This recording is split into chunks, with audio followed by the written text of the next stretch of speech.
shut up and write. Before starting the session, I had to say shut up, not only and write. You may think what it means. Is it? Okay, we'll see. What is the delusion behind these words? Very good afternoon to all of you. You warmly welcome to today's research lounge. Today's special, the lounge is here. Thanks, Dilma T for sponsoring this event. So, today I don't have time to say anything. I have to shut up and give you time to write. This valuable time of yours. So, let me introduce our resource persons today. Dr. Chalaka Pranando is a corporate sustainability expert with 16 years of industry experience in consulting, cement, garment, and apparel, and higher education industries. He leads the environmental management plan at the Australian National University, Canberra, Australia. He gained the BSc Honours degree from the University of Peradeniya and MSc Major Component as a research from the University of Moratua, Department of Chemistry and Process Engineering. He has also completed graduate diplomas in Denmark, Hungary, Japan, and Thailand from prestigious universities. Chalaka has recently completed his PhD in engineering from the Australian National University as an interdisciplinary study connecting consumer preferences and life cycle assessment-based quantitative assessment. He serves as a lecturer in corporate sustainability at the College of Business and Economics and as a PhD supervisor. Udayangani Kulatunga is a professor in building economics attached to the Department of Building Economics, University of Moratua. She completed her undergraduate degree in quantity surveying honours at the University of Moratua, Sri Lanka, and her PhD at the University of Salford, UK, in the area of performance management in construction research and development.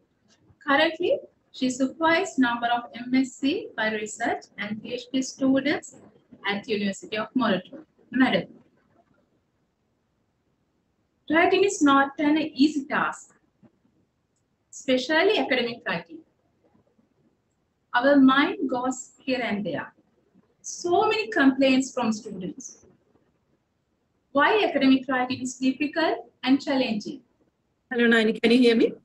Yes. Okay. I think that's a very good question, Naini. I think, if I recall back to my PhD days, as well as if I consider the issues that my students tend to have, starting to write or how to initiate writing is a huge challenge. Okay? Now, we know that we need to finish writing, right? And maybe it could be a research paper or part of our thesis chapter, right? But getting that motivation to sit and write it down, right? To take that initial step is a huge challenge, right? Doesn't matter whether we are good in writing or whether our writing is not that much good, right? That doesn't matter, but that taking that initial step to sit and write is a huge challenge. Okay? And then sometimes I think if I go back to my own experience, working within this literature review, right, is a huge challenge as well, because you might know where to go. And sometimes there can be too many or too little literature articles around you. Okay. And since, especially when you cannot see where this would end, the literature review period, for me, it was kind of a very boring time period, to be honest. So how can I get motivated to sit and write, right? Again, how can I get the initial step of compiling my literature section? That also became kind of a huge challenge, right? And one more challenge that I can think of is if you're coming from a different background, or maybe just imagine you're not straight away starting your PhD, right? You may have worked in the industry for a few years, and then now you're returning to academia, right? So this change, it's sometimes be difficult to manage, right? So I would like to highlight these 3 points as the key challenges for us to initiate or actively engage with writing. Naini? Thank you, Madam. Chalaka, so then you're the main resource person here. Shut up and write. What it means? Yeah, that's a good question. I mean, as you simply translated in just before we talk, we listen to Professor Deyangi, it's like so just shut up and write. So that's the most simplest meaning.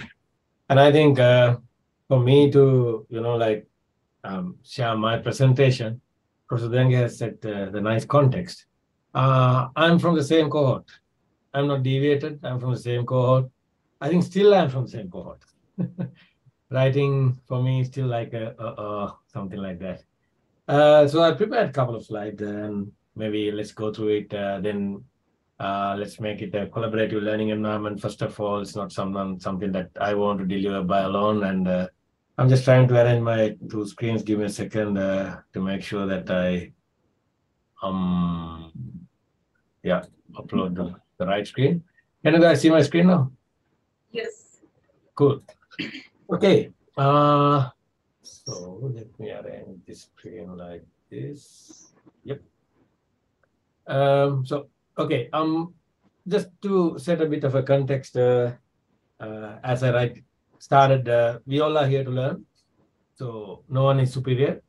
We all in the same phase. In a learning environment, you all are in the same pace. Okay.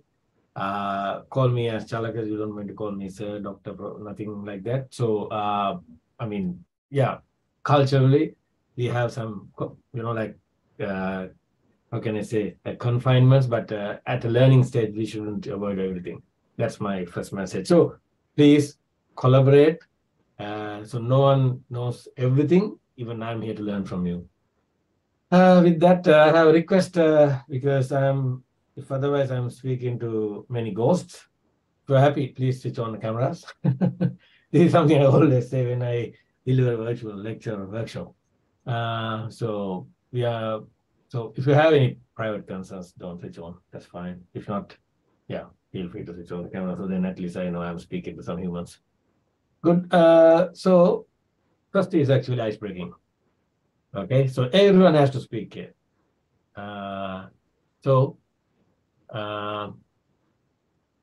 You can only say 4 words. So I'm not asking an essay. It's only just 4 words. Okay. What you're going to say, your name, what's your field, and the degree program, whether you are PhD, MPhil, Masters, or Bachelor's, whatever. And what's your favorite dish? Only 4 words. Okay. Now the golden question, what's the sequence? Yeah. Let's open the Zoom, the order starts from me, my gosh. Okay, I'll start from there, then you can follow the same, okay? There are some technical usernames, so if someone is there, you can tell, or rather than you can guide whoever who are in person to ask the question. I'll quickly start ice-breaking questions. So my name is Chalaka, field environmental management, degree program. Okay, done PhD. Favorite dish? That's a good one. String hoppers. Yummy. Okay, next person. Please go through the Zoom participant order, okay? Name, field, degree program, favorite dish. Easy. Professor Deng, your name comes then. All right, okay. So I'm Udayangani, quantity surveying field, and completed the PhD. Favorite dish, I would say maybe some, sambal and roast pang. Wow. Yeah. Interesting. Yummy. Yes. Okay, until you're ready, Aloka. Aloka, sorry. Oh, sorry for my phonetic step. Yeah, I'm Aloka Fernando. I'm from Department of Computer Science and Engineering. I'm reading for my PhD, and I would think my favorite dish is, let's say, yellow rice and curry. My goodness. You guys are more tempting stuff saying, by the way, I have a small request. You can only say 4 words. Okay? It's like your abstract of your journal paper. Okay. Anuradha. Anuradha.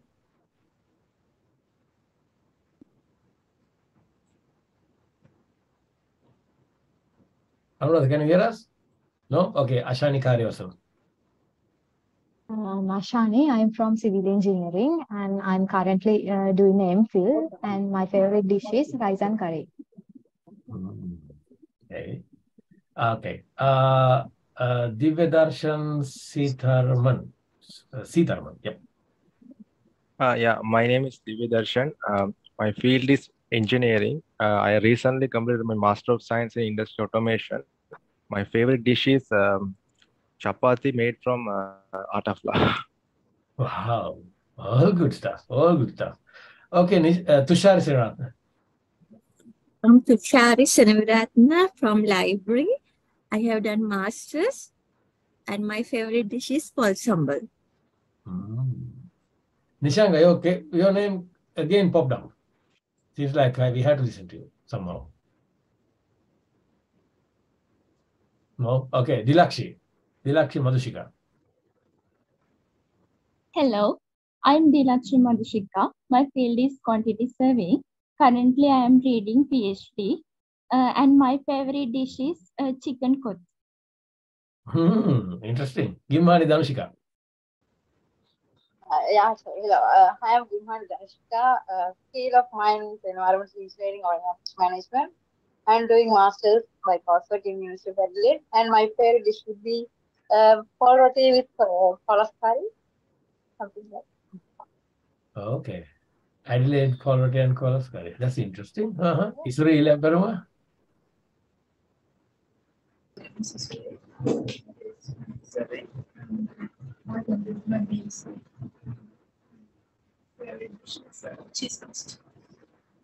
Very hardly we heard you, but that's fine.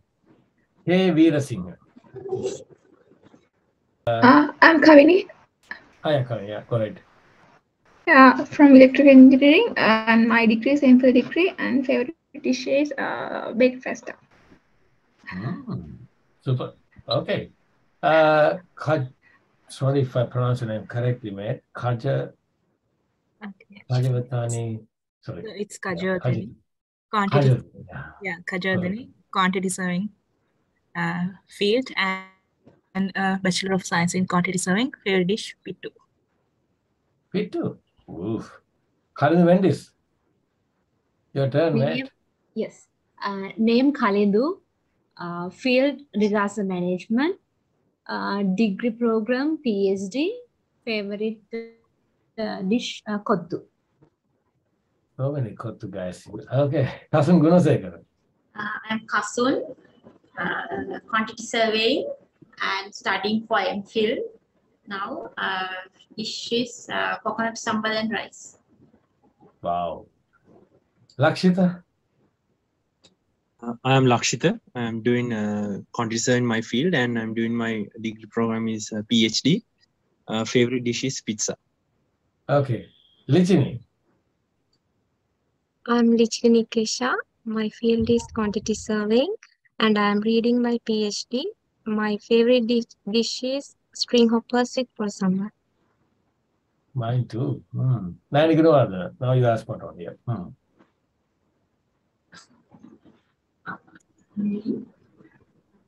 Salakar. I'm Nayani.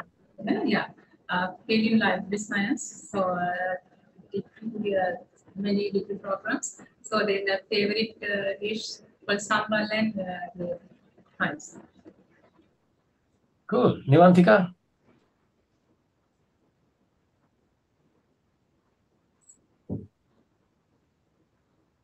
No? Okay, Samani?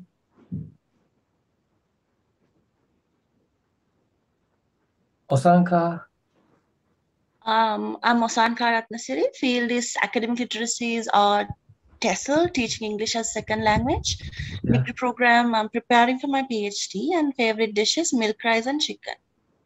Wow. Well, tempting. Sorry, we have to stop here because I planned for 20 minutes. Now it's more than 20 minutes. So it's very interesting. So this is how we actually, a bit of ice break. I mean, before we do shut up and write. I'll come to more sequence kind of steps when I reach the whole program. But sorry, others, I'm not telling that your favorite dish are not important, but in terms of managing time, so I had to jump quickly to the next line.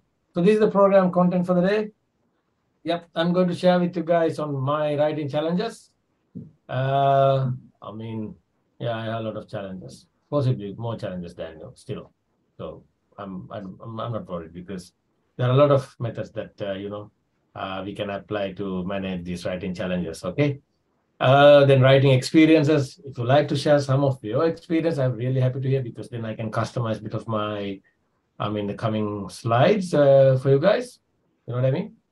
Then the method. That's the interesting part. That's why you're here. Then maybe if you're all happy, let's do a practice round and let's see how it goes. And importantly, at the end of towards the end of the session, I would share some tips and tools on research management. I'm not a good research management expert, but with my less experience, I think I have something to share.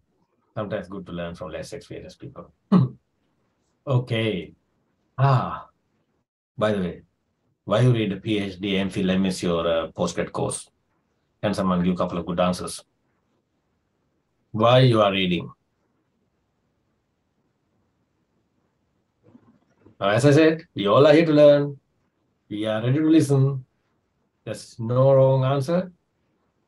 So, share thoughts. Why you read PhD, MPhil or master? Why you reading postgrad? To learn to become a researcher and also to learn to become how to learn on our own.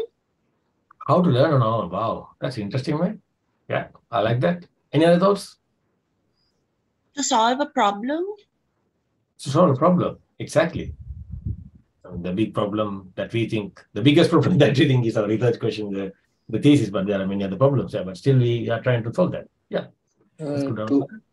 For the passion of learning new things.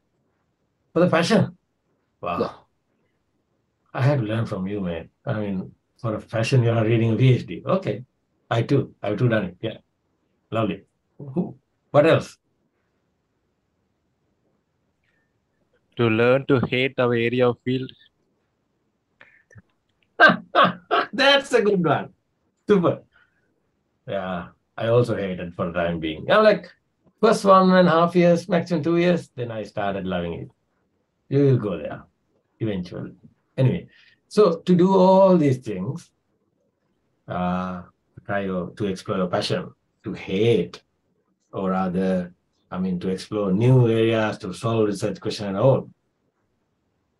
End of the day, you have to share what are your findings. You have to, disseminate what are your findings. It may be right or wrong. That's a different matter. That's what we are going to discuss here. So I'm not a technical expert to say that. But whatever you found, you need to disseminate. Then the next question is, how do you disseminate your findings? What are the media that are available for you to disseminate your research outcomes? Yeah. In what ways you can disseminate? What are the media that you can use to say, hey, I found this? Is it in Facebook or in WhatsApp groups or published in a local newspaper? So what are the ways actually? Yes? Publications. Say it again, Alaka. Publications. Publications. Interesting. What else? So, Alaka, if I help you, publications can be two types, no? It can be conference level presentation, or like more abstract level publication, or you can go to journal papers. Yeah. Any other medias? So there are many medias. Oops, that's my, I mixed my slides here. So the key writing media or outcomes can be journal, conference papers. Why not your thesis? Yeah, there are very few people that are going to read your thesis, but still you write a thesis, no? But I mean, the newest research management outcomes, I mean, they show that there are a lot of people now, they read thesis because majority of the super important contents are in thesis beyond the papers. And not only that, there are some administrative processes that you have to fulfill, university annual reports or semester report and such and such. So in all ways, these media help you to disseminate your outcomes. But there's a common thing in all this. Writing. Whether you like or not, whether you want to hate or whether you want to love that research, whether you want to explore that research, still you need to write, if otherwise you will not fulfill any of them. So that's the importance of the topic of the day. How do you write? How do you make your mind to write? How do you overcome, as Professor Zeng mentioned, the context that in our, the resistance, the internal resistance that we have. Oh, no, let's start tomorrow. Oh, maybe next week. Oh, that's a good weekend. Forget this thing. Let's start Monday, blah, blah, blah. You postpone all the time. How you make that, how you break that, the barrier. So some of my challenges in terms of writing, as I said, the activation energy. I didn't have that mentality for a while. Go to office, the nice office I had, Facebook, LinkedIn, all Google. This is a good research question. That's a good one. So, this is a good paper. Yeah. Halfway through, a bit sleepy on the desk, But I didn't have the activation. The next gear. And put forward. No, I didn't have that for a while. And I mean, as Nan introduced me, I came from industry, so I worked 15 years before I came to academia in industry. I didn't have the academic vocabulary because I used to present all the PowerPoint and Excel in industry, but here now you need to have some sort of different style of vocabulary. I didn't have it, academic style. Vocabulary and writing, both I didn't have. And it also matters the time and environment. I mean, like, so everyone is in the office, they're all in like happening mode. You forget. You're also in happening mode. You forget writing. And time matters for some people. Morning hours are good to write, some say, oh, not for me. Afternoon, they say, even not for me. So I was thinking like, what's the best time for me? Because I'm a night owl. So I work in late night as well, but then the productivity goes down. There are some other support, you need to have, like, okay, whether the environment is silence or when I work from home, can I ask, hey, don't shout, I'm writing, blah, blah, blah. I mean, whether I can say that, or if I'm writing, my colleague is answering a phone call, shall I say, hey, I'm writing, whether that support also matters. Last but not least, more importantly, target also matters, because when you set a target, deviate from that target, so inner body says, hey, you are deviated, mate. Go ahead now. So those are a bit of, of challenging factors that I found. So majority of them, I think, Professor Zeng you also covered. I mean, I'm pretty sure you guys, whoever participants here, would also agree with me, at least many of them you have now. I'm pretty sure there are many better writers than me in this forum. However, so these are the pain points that I had. And some more frustrations, countless reviews.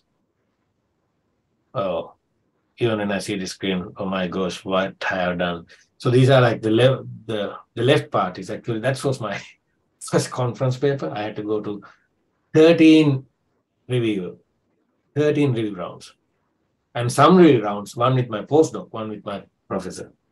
Oh my gosh, I was thinking like, what the hell? I mean, like, has I taken the right decision? Because I can't go back to Sri Lanka. I came to Sri Lanka. If I done in Sri Lanka, definitely I would say, thanks God, goodbye. So that's the frustration I had. So these all happened in my first years. And not only in first year, second year, you can see the right side. It's not like, these are not journal papers. Both of those examples are from my conference papers. You can see how many reviews I had done. So basically, frustrations, countless. So where is it ending? So then at one point I want to find, so many, frustration and reviews, that's again. One point I wanted to find how I'm going to deviate from these frustrations and how I can, make it a writing, make it a habit, and how can I love it? I never had a passion to write. So those are the frustration and pain points. Now, I have an answer for that for you. That's the interesting piece. But before that, taking 5-10 minutes, I would like to ask that question from you. How was your writing experience? I'm pretty sure you have some positive answers than what I shared, but there may be more negative answers as well. So don't worry. There's no right or wrong answer here. What is your experience in writing? If someone says, oh, that's bullshit, that's fine. Say it loud. I would totally agree with you. Wow. Particularly, Good. Thank yeah. you. I am coming to academia after 8 years of industry practice. And I did not have that many reviews yet. I'm still in the process. And my supervisor is also here in this forum right now. And I was frustrated, and looking at your screen, I was kind of consoled. I'm towards the last year of my PhD. I've just begun the last year of my PhD. So I agree with you. And the screenshots that you said and the explanations you made is kind of consoling me, like, all right, it's not just me. So something good might happen. Thanks for that honest feedback. Really appreciate. Any other thoughts? Speak. Throw your, curiosity. Throw it away. This is a good time.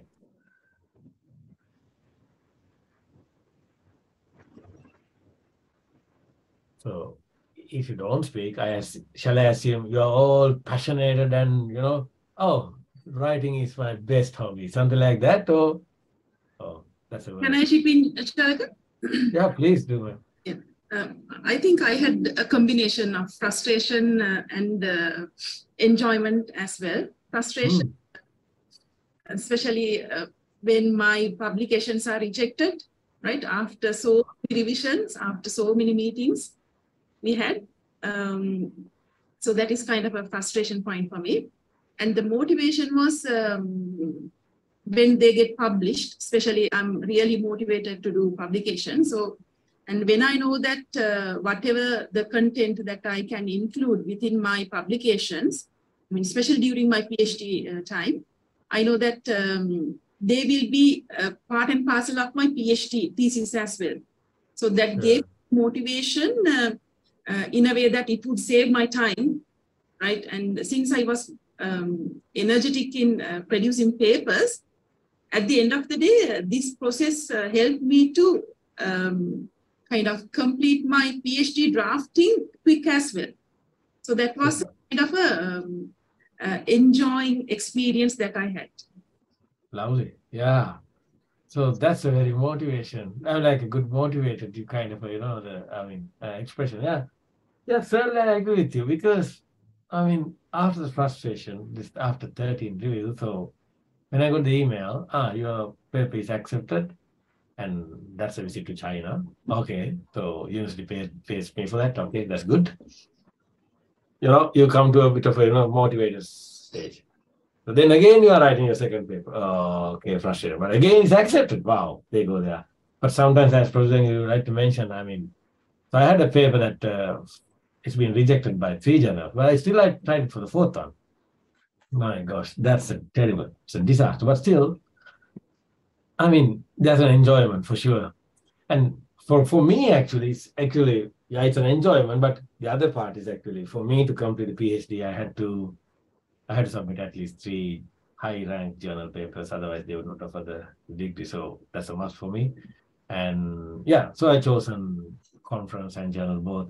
I ended up with good good publications, but that's how I started.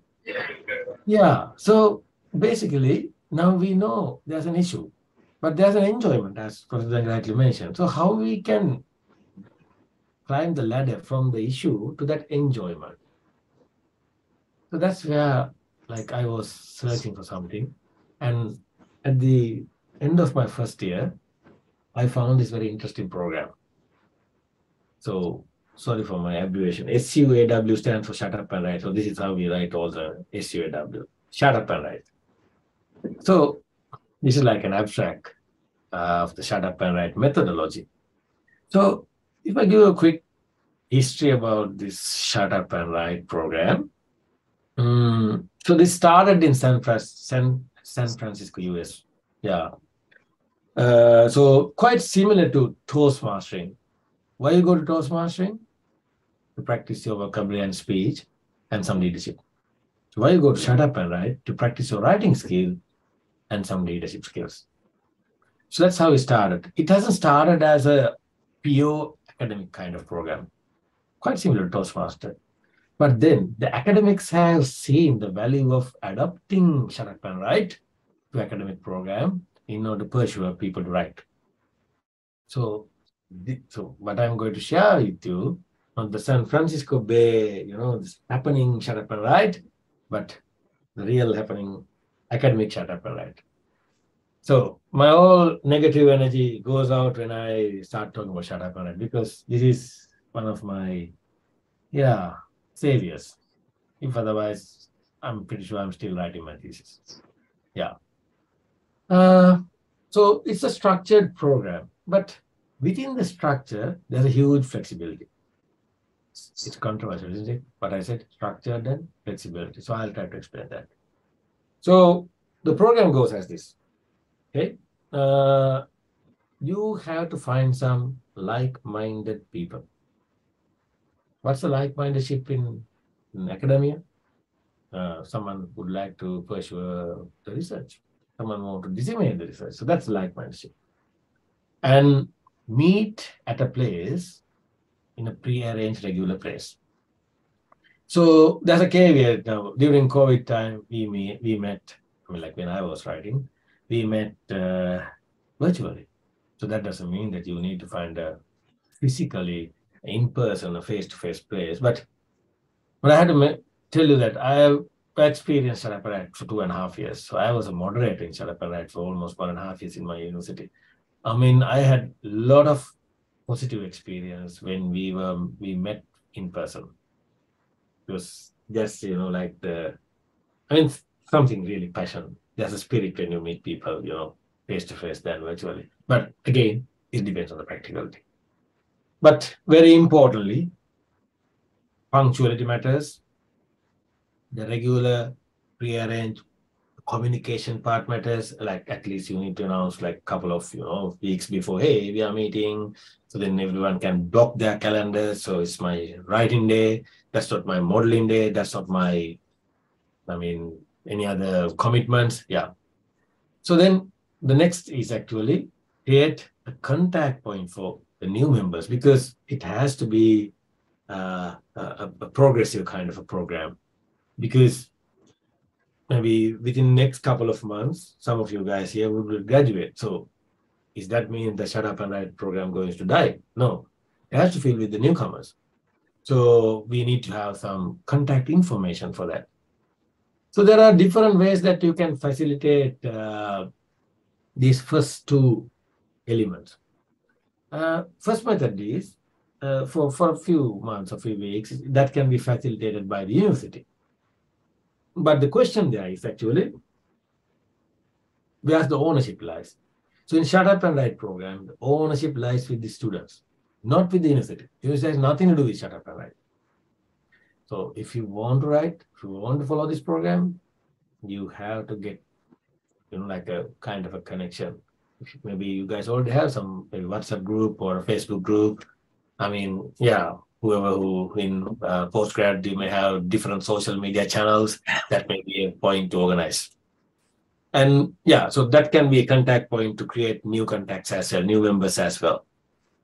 So Now, the third point, I'll explain here onwards how this method goes. You may already know that. I mean, if you have more better ideas, or if you have already experienced your appetite, please jump in here.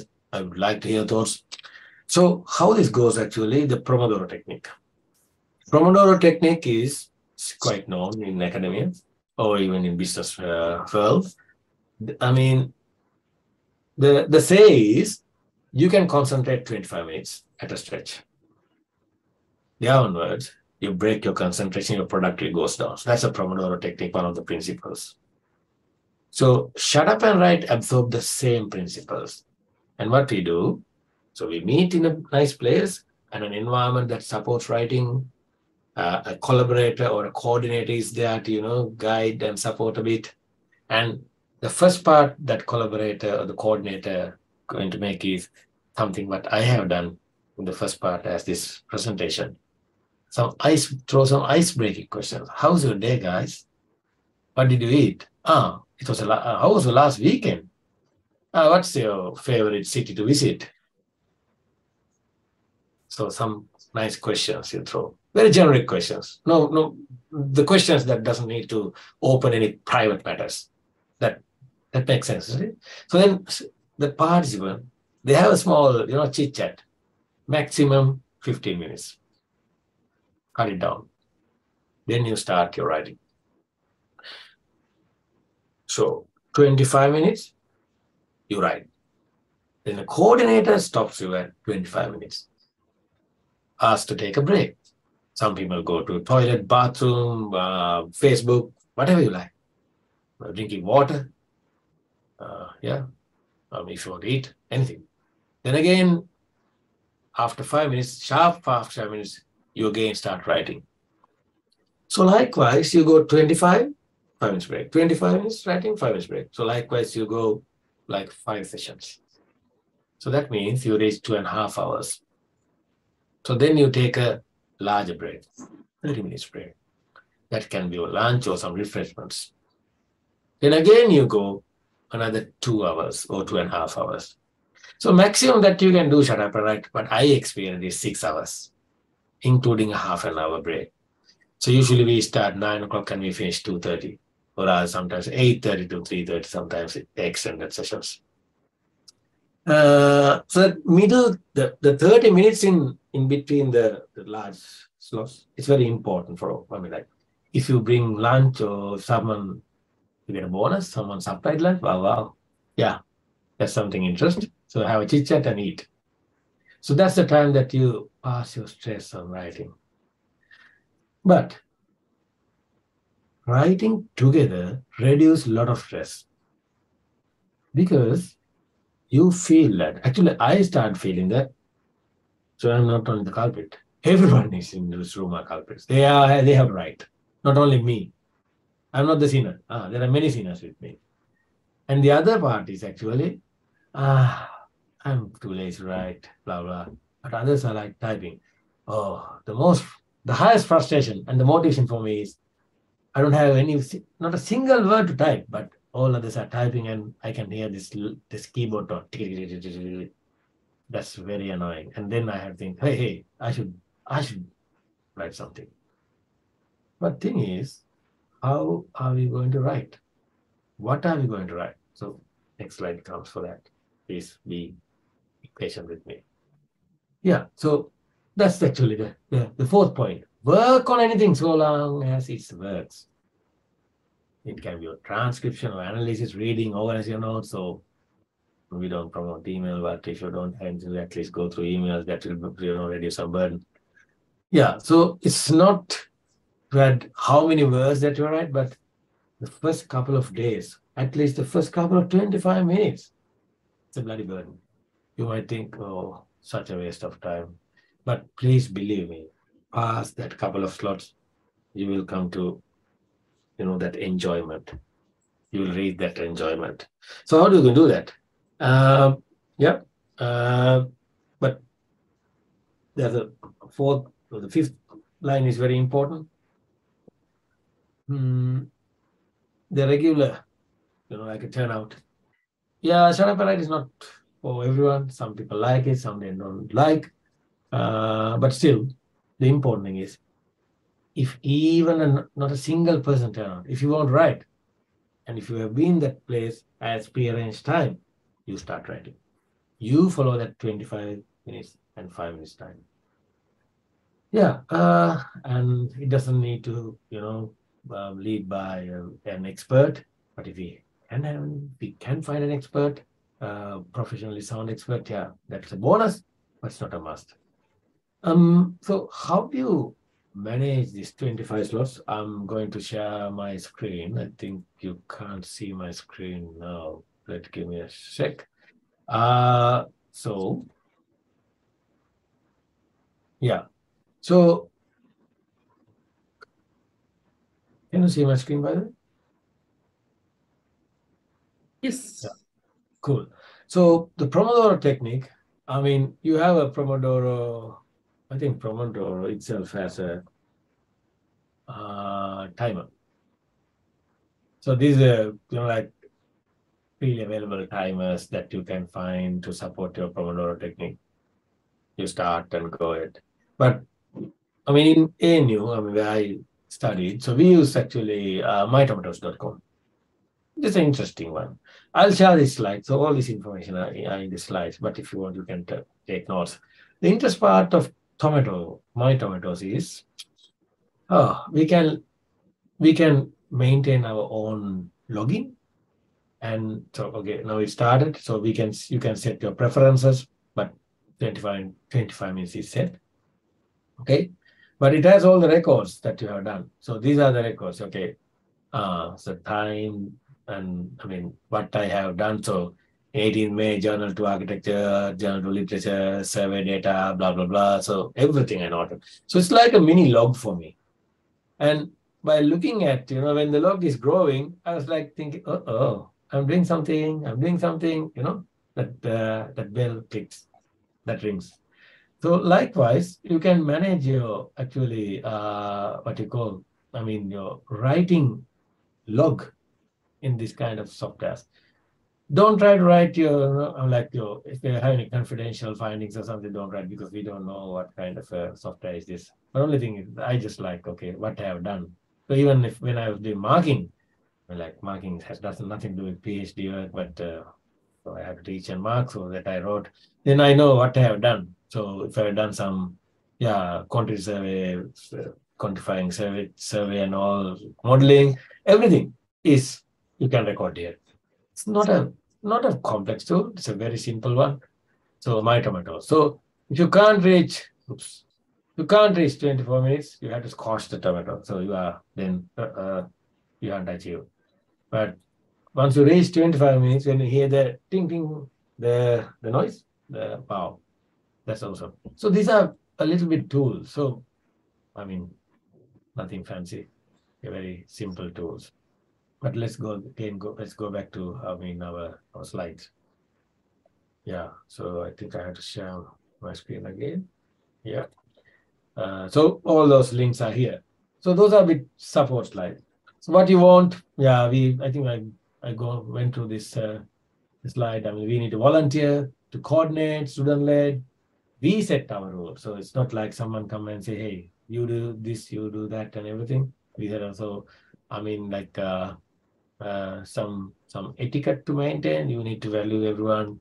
You're not going to talk against someone. No hard and fast talking, certain ethics you need to maintain. And venue matters. So make it a habit. So that's actually very important. So when I was reading and writing from my first year into last year, I always book 3 days for writing, because some days are dull, some days are super efficient. So if I book 3 days, at least I would achieve 2 days of writing. So within 6 hours or 5.5 hours, normally I achieve 800 to 900 words easy. So that's after a couple of months practice or a couple of weeks practice. But there are people who wrote within days 2,500, 3,000 words as well. Yeah. And as I said, punctuality matters. Yeah, those are a bit of a discipline part, not big part. And So what to write? So that's an important thing to understand. So I mean, like, people might think, I don't know what to write. So I mean, if you don't have anything, just dump your words. You think something. Word dumping, we say it. You just dump whatever comes to your mind. But in order to do that, you need to have something. So you need to have a paper to write. You need to have a space to write. So there are two things that I want to highlight. If you're planning conference or journal paper, so again, so this is something I practice, but these practices can be very different for you guys. These practices can be very different what your academic supervisors want to do. So in that case, don't have a conflict, follow what your usual or familiar path is, but this is what I'm sharing, what I have done. Yeah. So the sequence for writing, for sequence really, really matters. For all academic submissions, journal conference or thesis. Yeah. Always good to find what's the objective, why we deliver, expected delivery. And I felt a big plus when I write my thesis statement first, because that's the goal. That's the thesis statement, usually a hypothesis, that's fine. But I mean, that helps me to all the time to remind me, hey, this is where I'm heading. Because when you start writing, sometimes you know where I'm going. It goes here and everywhere. So thesis statement. Then the next thing I've done actually before I go to sit in shut up and write, even sitting in shut up and write, I define a storyline. So it's like a drama, like a teledrama, like episodes. This connects with that one, that connects with this one. So, yeah. By the end of the day, the storyline is a very dynamic one. So yeah, it's not static. So you have to change it as it goes. A storyline helps you to put some structures. What kind of structure? Headings and subheadings.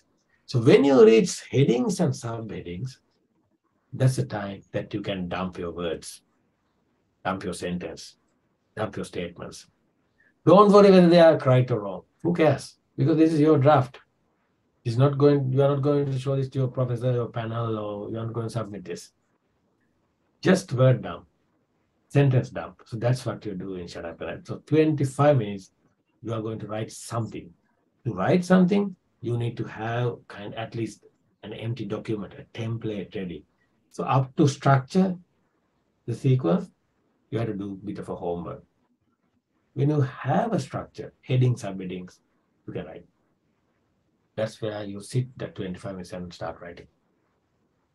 Until you need to prepare that. Otherwise, you don't know what you're writing. No point of writing for the sake of writing. It's good to have a structure.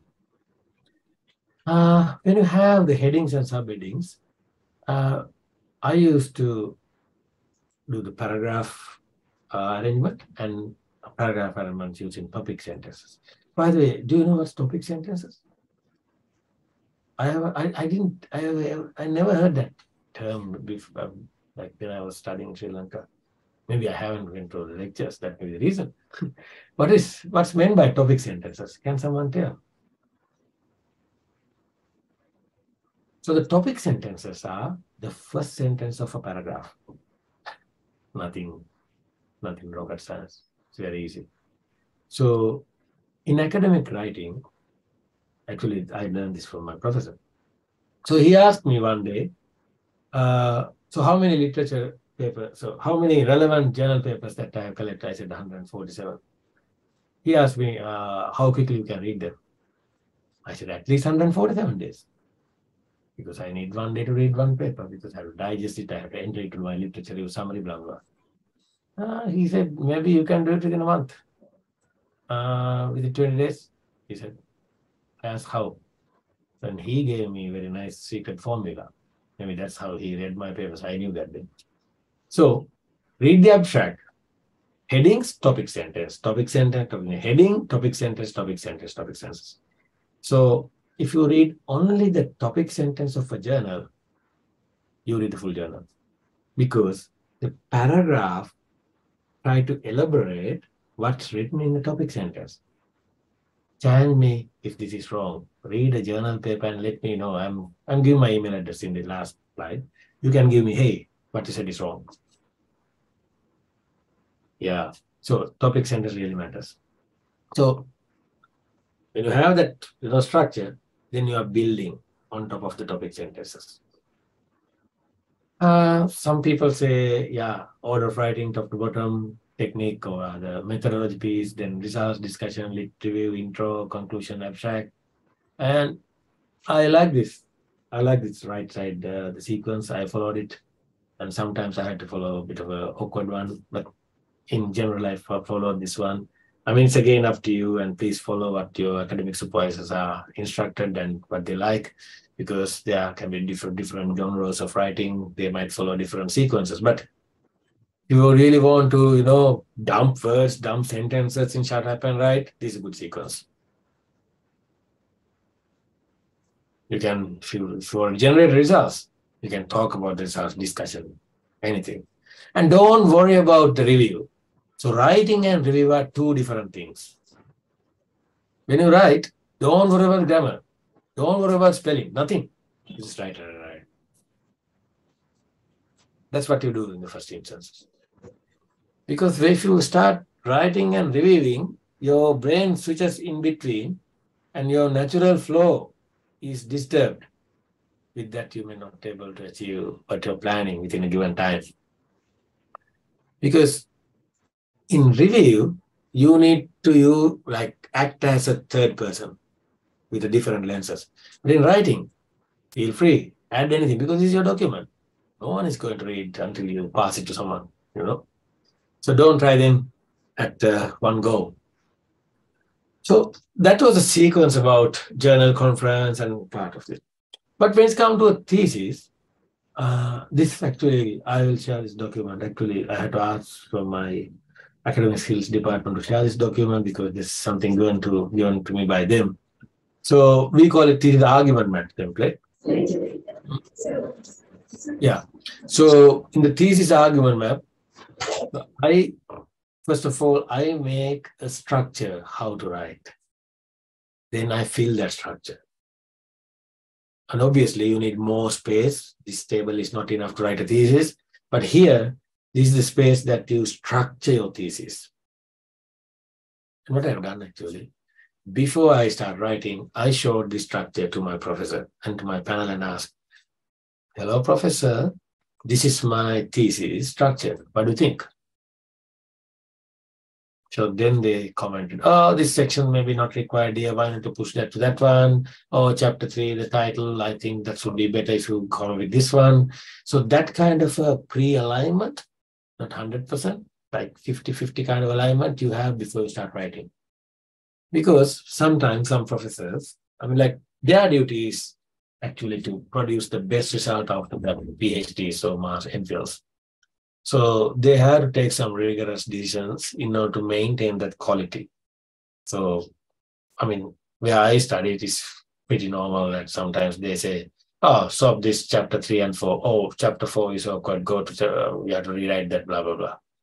So to avoid that kind of surprising comments, good to have kind of a pre-understanding. This is my thesis argument. And this is my thesis structure template would look like. This is a good one. So if you have this, actually, there are a lot of things that you can write. So the question, one question was, yes, we can find a place, we can find a coordinator, we are ready to write, so what to write? Before you write, you need to do it's like homework. Because here now we know, okay, these are the gaps. You fill those gaps. And once you fill those gaps, you update, okay, section 1 of chapter 1 drafted. You have like a wow feeling. Then, okay, chapter 2, section 2 drafted. You don't want to go for a sequence.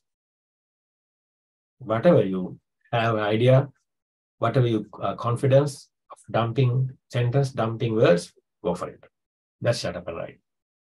You are not waiting until to find the best result or the best discussion point, best literature review. No, you are not going to do that.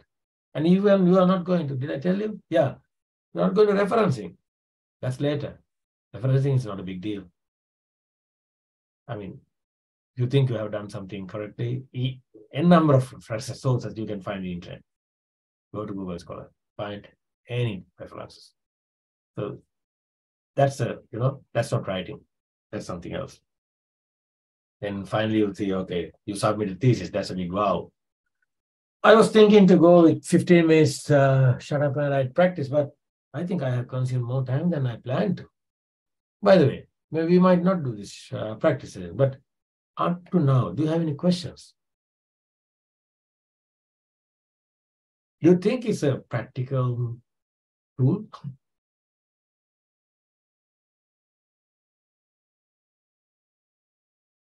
No idea?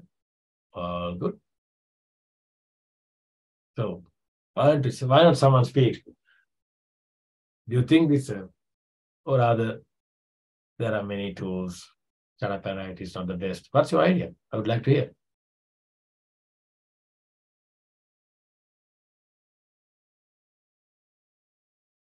No answers. Pretty silent. Are you guys writing? Are you guys shut up and writing? Is that?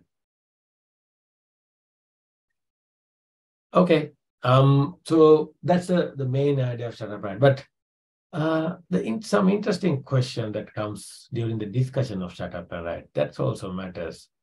I mean, so here onwards are more practical kind of comments I would like to share. I mean, how I, enjoy shut up and writing. So Dr. Chalaka, may I ask a question? Yeah, certainly. Yeah. You said that when we are writing papers, you can dump on things. Yeah, I've been there. I dump on things, and then I have tried actually 45 minutes and 15 minutes break. However, how do you deal with the frustration afterwards? Like you 45 and 15 minutes, and then until afternoon or evening, you're working, you're sitting. Sometimes when nothing comes, you're still sitting in front of a screen. And how do you deal with the frustration afterwards when you did not produce something really nice? I mean, did you also have a trick for that? Like you dump your things, and then end of the day, you have done something, but it's not very meaningful. Have you ever come across that? And how did you deal with that? Many days. But all the time, I think something is better than nothing. If I sit somewhere and doing nothing versus dumping 20 words for 2.5 hours, that's good for me. Because, you don't have that feel when you are connected to a like-minded group. For shut up and write, actually, the cohort matters a lot. It has to be a collaborative cohort. So that's where actually I'm heading. I mean, your question also support me. Like, one of the questions that we ask during the 5 minutes break, the coordinator asks, how many words have you written? Some say 20, some say, no, not a single word. Some say, 230, some say 1,200. I mean, that's a spectrum that everyone operates. Not a big deal. So whoever who writes more words, sometimes the coordinator asks, can you tell us how did you write this many words? So then that student starts speaking. No, I planned this yesterday. I found this result. So I saw this literature and I wrote this. Okay. So that's a collaborative learning environment. So you can't expect all this from your academic supervisors because they are busy with their own research, they are lecturing and everything. So you need to find your own cohort to support. So it's like a peer-based learning, isn't it? So that's one enjoyment. The other one is actually, when I said 20 words, someone said 15 words. I feel like, oh, wow, I'm better than them. You know what I mean? So if you're doing it alone using 20s, I've done nothing. But someone says, I only done 15. So okay, I'm not the only guinea pigs. There are many. Cool. So that's the collaboration, that the environment that creates. And there are days that even you can't write 5-10 words. So I mean, I don't think we need to worry about that because there are days that you can write 200, 300 words. There can be days that you can write only 5-10 words. So it's a spectrum. So there's no right or wrong number of words that you should write within an hour, within 25 minutes. But in average, when you are practice shut up and write for 2-3 months, easy. 400, 300 words, super easy to achieve. Yeah. This Sometimes 3-4 months you are mentioning is towards the end of your PhD, or it is still in the first or second year? No, second year. Because I mean, like, we had to write in second year a lot. Yeah, we had to write. So I'm talking about second year. Yeah. So by second year, actually, I must shut up and write very enthusiastic. So I feel like I have done a scene if I have been participate to shut up and write session, because we got a lot of free food there. That's one entertainment we had. But more than that, it's a very nice, the nice bunch of people. I'm like, I'm from engineering, some are from social sciences, different international students in my university. So you can have a nice chit chat. Yeah, like we share food sometimes. Yeah, it's actually, you are in a place to do the same thing, but different. Yeah, like you are delivering the same, the writing, but in different technicalities. That's why I said that environment matters. So the main thing is experiencing shut up and write. So until you experience, you will not have the feel. It's like it's like a dish. That's why I asked the question. If you haven't milk rice and chicken curry, how can I say how that taste? So go and have that and say, that's not my meal. That's fine. If you taste, check and say that's not your pot, that's fine. So for shut up and write, what I say, right. Not one day, not a week, try at least 3-4 weeks. Twice a week at least. Then you will feel, this seems like a secret for us to write. The thing is, you are committed to that. Your phone is silent for that 25 minutes. You are not online. Your laptop doesn't pop up emails.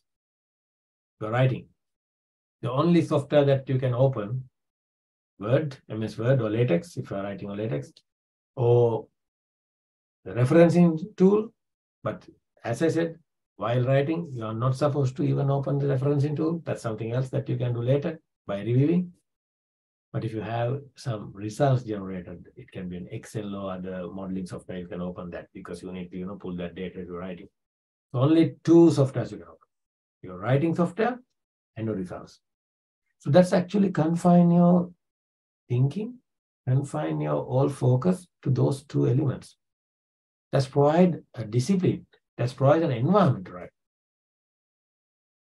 And there are some tips I want to share. I'll quickly go through them. Some of these books might be available in library. If not, I highly recommend 9 EVA from library. So if you have budget, yeah, please. These are highly recommended books.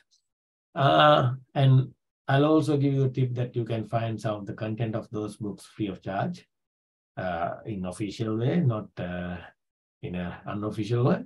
So I'm really fortunate because I had learned shut up and write from Inga Muger. So Inga is a professor in academic and research teaching in our university. So she wrote those 2 books, and I read both of those books. They are very interesting. Because the yellow one, I read it in latter part. The first one I read, Level Up Essays. But yellow one is very interesting for me. How to fix your academic writing trouble, because I had a trouble writing.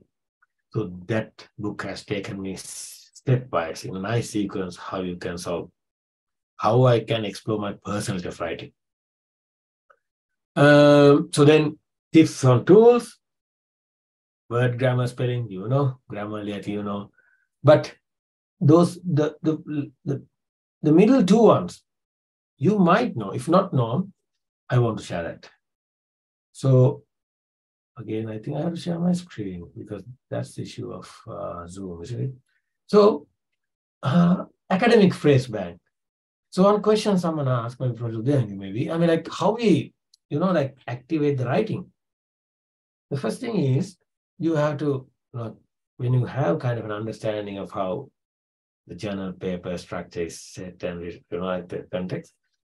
But I came up with my own reflection. The academic writing is very different. So Manchester University, what they have done, they have created an academic phrase bank. So doing introduction, hit on that. It will take some time with a huge pack. Okay.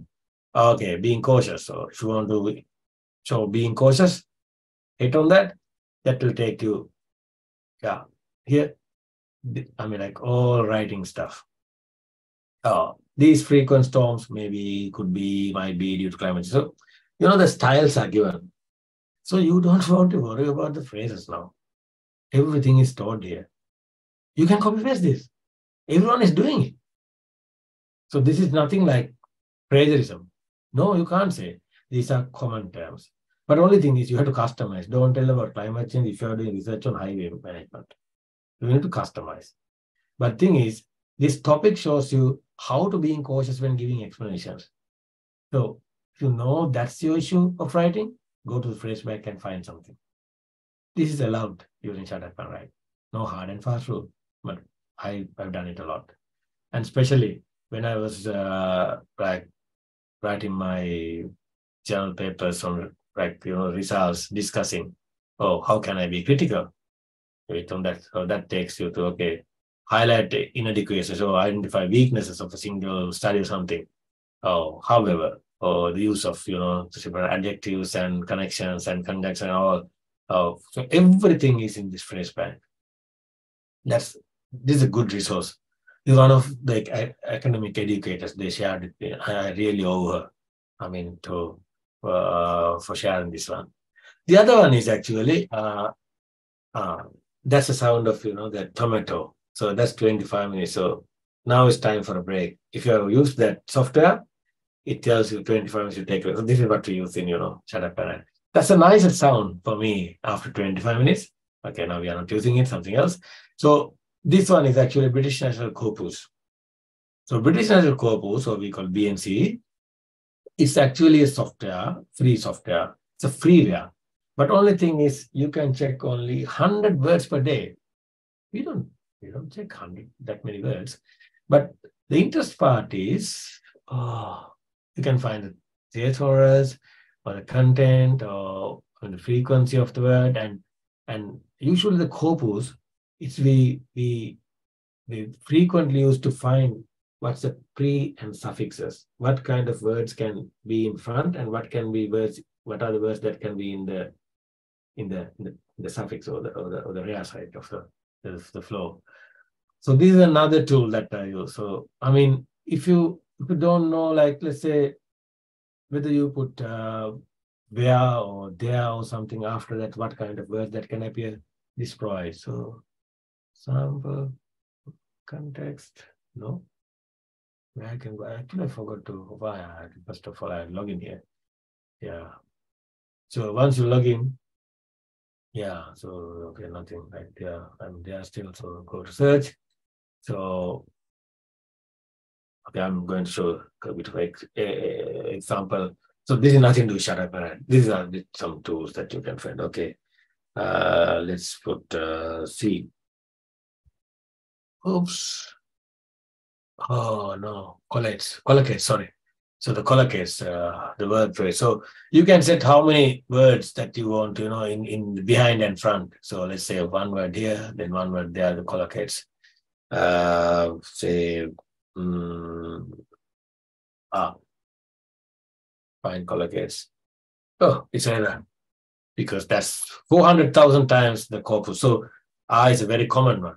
But if you write very specific word, you can find the right collocates. So that helps you to find. These tools are actually provided not only for non-English academic background people. These are provided for even for English academics as well.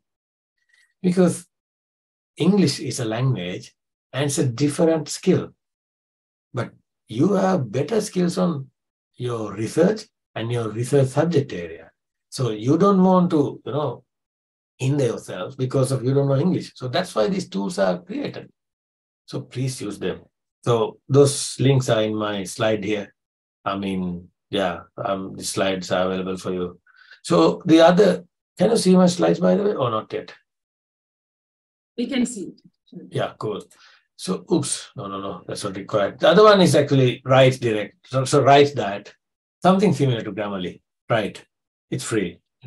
Okay, these are the free stuff. Okay, the previous one also free, but you don't want to buy these books if you are happy to read these blogs. So this blog is from Inga.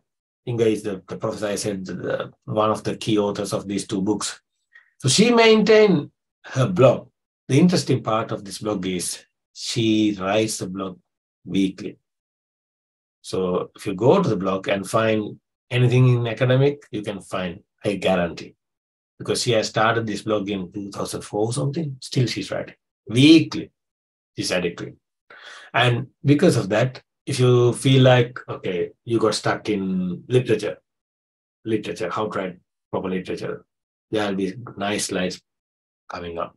All those slides you can use. You don't ask from them because it's a blog. It's a freely available blog.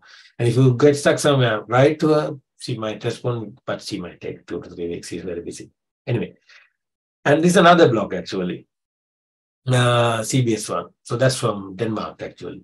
So these are the resources that you can find. And some of the tips of self-management, I mean, I think it's very important. I'm not going to use the word time management. More than time, I think it's self-management. You might have your own, the methods and ways, but I thought I should share some of those things with you because this is nothing to do with your technical ability, but how you manage your research. It's very important for you to manage this because though I say I'm a full-time PhD, but I have done a lot of other stuff while I'm reading PhD. I had tutoring, I had done assistant lecturing, I had odd jobs because I had to maintain my family here. So because of that, time is not gold, it's like platinum, beyond that. So you need to have an overall plan for at least for the 3 years you are planning. Where are you heading? If you are traveling, the conference, what you like to attend, then the journal papers when you submit, then whether you are writing or modeling or result analysis, because sometimes if you are in lab work, so your laboratory equipments may not be available in certain months, and you have to have to book them and allocate them, and sometimes you don't have the availability of the books and glossaries and all, but you need to order them until you wait. So everything has to be planned. It's an overall plan. The next one is actually more specific plan. So I had once before I start my thesis, I had per day kind of a plan. So this is my how many tomatoes I squash, and then whether it's what's the R stand for, results or methodology or some other writing or other. So everything I try to analyze, and I want to maintain kind of a moving average number of words per day. So you can see actually, I maintain average 400 to 500, 350 to 400 words per day. That's a fairly good number because I knew how many days until the thesis. But this is before starting thesis writing. Okay. So when I started thesis writing, I had a more specific plan. Again, this is day-wise. So you can see the columns are days and the rows are actually chapters. So, when you do the thesis writing, it has to be parallel exercise. You write, your supervisor, your panel, they review. So it has to be parallel. So while your panel is reviewing, I had to write. If I write and they started giving the thoughts, so that's going to, congesting. So all this timing and everything matters. So it's actually time management exercise. So because I heard someone told research thing is actually to learn, ability to learn how I learn by myself. So these are things that I learn by myself. But if you Google PhD planner, there are some Excels that are already available. You don't want to worry about, custom, reinvent the wheel from the 0th level. You can download those Excels and customize. So this is something I start from zero because I want to have very colorful stuff that's, motivate me. And whenever I have this green, wow, I've done this green. Yeah, I achieve something. So that matters. And last but not least, collaboration matters. So this is something I understand quite. We are not in the best level when it comes to Sri Lankan research. So we think that, okay, we have to write by our own. That's not the whole point. Because my research is very different. Maybe you might have someone here, you might have someone interdisciplinary research, but I have done marketing, consumerism into environmental management and engineering. So I had to work with business school and engineering, School of Engineering. So, it's complicated, but a lot of opportunities after the PhD, because I can go to either business school or I go to the business school of engineering if I want to do a postdoc or, I mean, for job opportunities. But that's not the whole point of the slide here. But even if you are doing pure research in particularly your field, there may be a lot of collaborations that you can, achieve through your supervisors. So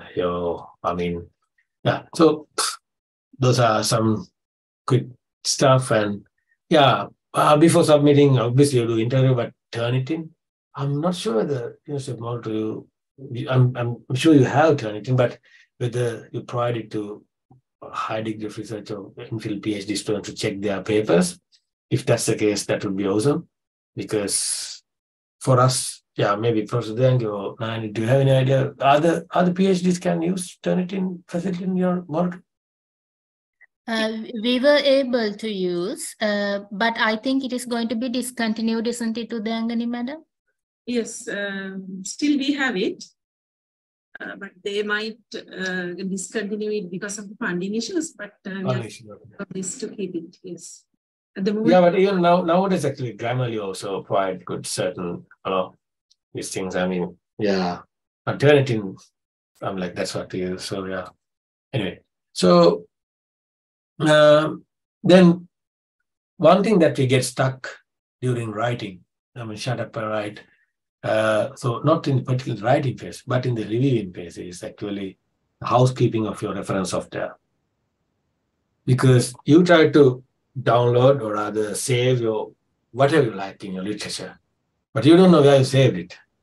I'm not going to be the nice guy here all the time, but this is something I can certainly be proud what I have done. So you can see, I use Sotero as my referencing tool. It's freeware. You don't pay licenses. I had a lot of licenses support from ANU, but I never used any software for referencing. But if you look at, how it's arranged, so not a single paper outside my folders. All papers are inside these folders, you can see. And I have subfolders, subfolders, sub. I do at 3 levels. So that actually helped me to find, because, I said that dump your words, dump your sentences in literature. But once you do that, how can you find the relevance literature for that? For that purpose, you need to arrange your referencing software in an order, a nice order, a methodical way. So this is a separate learn or a lesson for someone, because I'm not an academic expert to say this, but Nani or Professor Dang, if you can find an academic expert on referencing, maybe you have already done in research loan. If not, that might be an interesting task or sharing. That's it. And the last is actually, so we were talking about shut up and write. The biggest list of shut up and write is actually thesis bootcamp. So thesis bootcamps are organized by professionally trained people, academics and some counselors likewise. So it's a 3 days program, continuous writing from 8 a.m. to 7 p.m. Expectation is within 3 days, you write 20,000 words. Are you sure? Yes. There are a lot of people that have done it. I haven't been to these bootcamps because that was very cumbersome for me. But a lot of, maybe almost all of my friends, they went there and they achieved 15,000 words within 1 weekend. That means actually either 2 journal papers or literally 2 chapters of your thesis. You go to 2 thesis boot camps, you are done 60% of your thesis. Done deal. So this is something that University of Malta can think about, but this has to be organized very professionally and under some trained staff. No rocket science, but 3MT that helps you to, concise your understanding and writing. And so that's it. Sorry, I took more time than I thought. I thought I should finish by 8:15. I told Nine that it's not going too long, but it took too long. Sorry.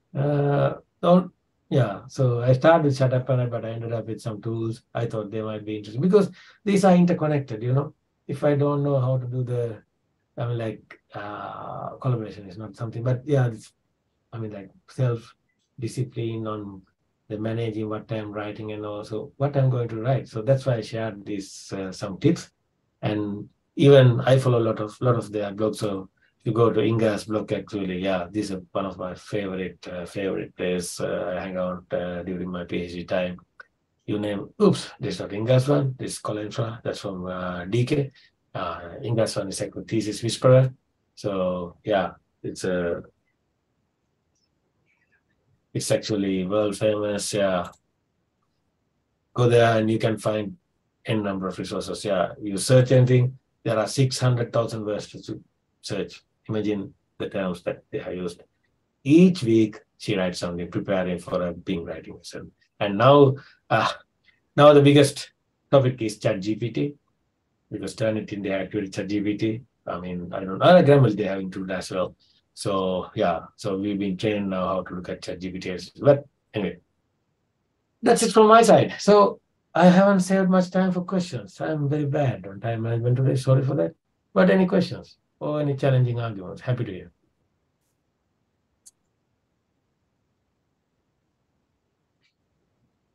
Chalaka, Yep.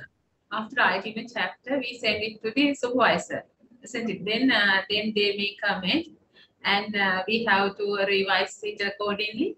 Then so students send it again after revising it. So many revised version of our chapters in our computers. Yes. I think our researchers agree with me. Then what's your experience regarding this? Well, I have set of experiences. My first experiences was terrible, bloody frustration, because 12, 13, 11, 10 reviews. Those are my conference papers. Maybe this is a bit of a, I can't advise academics, but my experience, or if I can advise academics, my advice would be train your research students to write conference papers at the first instance, first couple of conference papers. So those are mini versions of a journal paper. So then even you go n number of reviews, it's less painful. So once you train, then you go to the journal. We can't hear you properly. Oh, really? Why is that? I haven't made any changes. Anyway, so what I said actually, start with conference papers. Even you go round and round those, that actually help you to understand the importance of review and, it's less frustration. But if you start with journals, typically a journal paper might have 8 to 12,000 words. So reviewing 8,000 words, 12 times, 10 times, that's a massive frustration. But for a journal paper, it's like 3 to 4,000 words. That's not a big deal. You can write 3 to 4,000 within 2 days, 3 days, if you have subject content. And the thing is actually, to do that, practice with conference paper, then move to journal paper. So once you go on that track, when you read the thesis, so I said, a way that you can minimize majority of the review comments from a supervisor is agreeing on the content, an argument plan, thesis argument map with your supervisor. I've done this. I know one of my peers, they haven't agreed with this and wrote with the same panel like me, and they had to go round the bush to satisfy supervisor comments. But I was very straight. I invested at least 1 to 2 months talking with my supervisor's panel. This is my thesis argument map. I started in mid-second year. I haven't waited until third, fourth year, because if I waited until my third or fourth year, I didn't have fourth year. We have only 3 years. If I waited until my third or fourth year, what's going to happen? I can't dump the words. I don't have a place to dump the words. So if you have done this exercise mid-second year, because by mid-second year, you should know where is your thesis going. You can change it, but still you have a kind of a high-level understanding. But this is a dynamic document. This is not static. But what you have, when you have this understanding, you start dumping. So the real thesis starts actually end of third, fourth year. That's fine. It's another story. That's a real thesis, but this is not the real thesis. This is a thesis argument map. This is for just word dumping. But when you agree with the real thesis context with your supervisor, then you have a lot of things you have written. Then you copy paste them and then you review. That's what I have done actually. And I fully agree with you, your comment, Nani. I mean, there are many comments that we have to expect from our academic supervisors. So that's their task. That's why they are, I mean, like they're paid. They are paid for us to guide us and get the maximum out of us, the maximum quality output. So I think we need to adhere to that. But the interesting, like one practical thing that I want to share, how I manage my time while they were reviewing. I never spent a single day when they were reviewing without doing anything. While they review, I have to do something right. Okay? Then again, I have to. So, I mean, yeah, so sometimes professors, they take too much time. So look at here, I mean, like my chapter 2, my professor has taken, oh gosh, how many days? I can't even count. It matters because this is his long service leave. He never responded to an email from those days. So I don't have any issue. I'm like, not issue. I don't have any, option. I have to wait. But yeah, that's the time that I have done something else. So effective time management. So I'm not sure whether, because it again depends on, the supervisory panel and the professor who will like the different practices. So, but I agreed with my supervisor. Whenever I complete a chapter, I'll give it to you, you correct and give it to me. So I haven't waited until I complete my whole thesis. That's the agreement I had. Because initially I agreed with my supervisor, this is the content. I mean, it's a structure would look like. So he knows, okay, those are the topic subheadings and all. Yeah, for me, actually, thesis review was less painful because by that time I was quite trained. And I know what my supervisors are looking for. You need to do some supervisory management as well. Yeah, in the PhD, yeah, managing your boss, like in your job, managing your supervisor matters in your PhD. Yeah, so that's my experience. Sorry, I don't know whether I covered your question.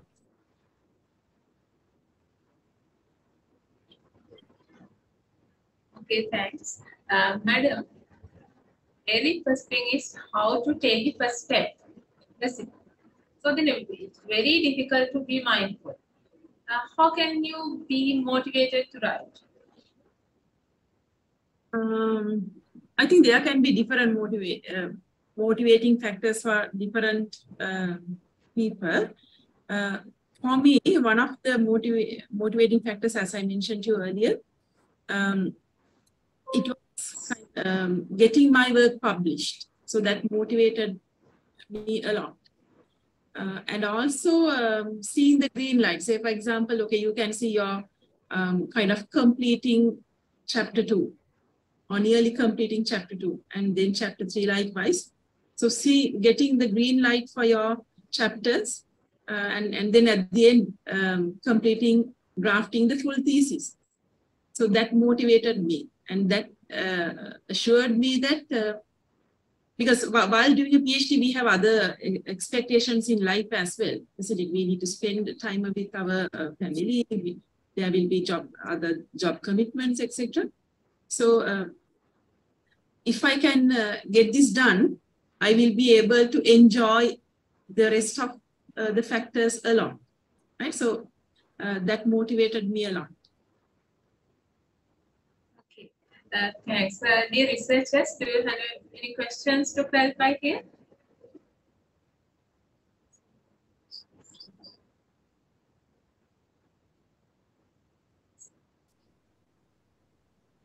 I think the golden question, Nani, when are you guys going to start Shut Up and Write session?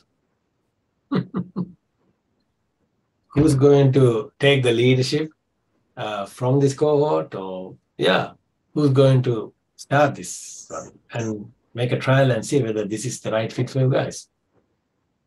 I can't guarantee that this will fit for all, but I'm sure this will fit for majority because this is the most, the common the way that in academia is used for writing. Yeah.